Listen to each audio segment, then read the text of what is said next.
এই কড়াকড়ির শুরুটা গতকাল মুখ্যমন্ত্রী শুভেন্দু অধিকারীর নির্দেশ এবার কড়া হতে হবে। প্রেক্ষিতটা কি? নয় নয় করে গুনে গুনে এই যে দেখছেন 23টা মোবাইল 14ই মে প্রেসিডেন্সি থেকে রিকভার করা হয়েছে, প্রেসিডেন্সি জেলের মধ্যে থেকে। ভাবুন, 23টা মোবাইল, এবং তারপর কড়া পদক্ষেপের নির্দেশ, এবং সঙ্গে সঙ্গেই প্রেসিডেন্সি জেলের সুপার সাসপেন্ড, প্রেসিডেন্সি জেলের চিফ কন্ট্রোলার দীপ্ত ঘড়াইও সাসপেন্ড।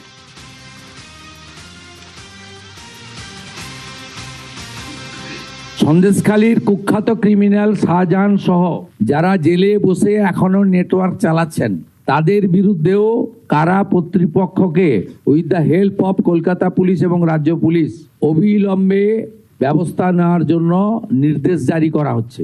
এই প্রেসিডেন্সি জেলের ঘটনায় দুজনকে সাসপেন্ড করছি। একজন mister N Kujur, superintendent of Presidency Correctional Home, আরেকজন দীপ্ত ঘোড়াই, chief controller of Presidency Correctional home.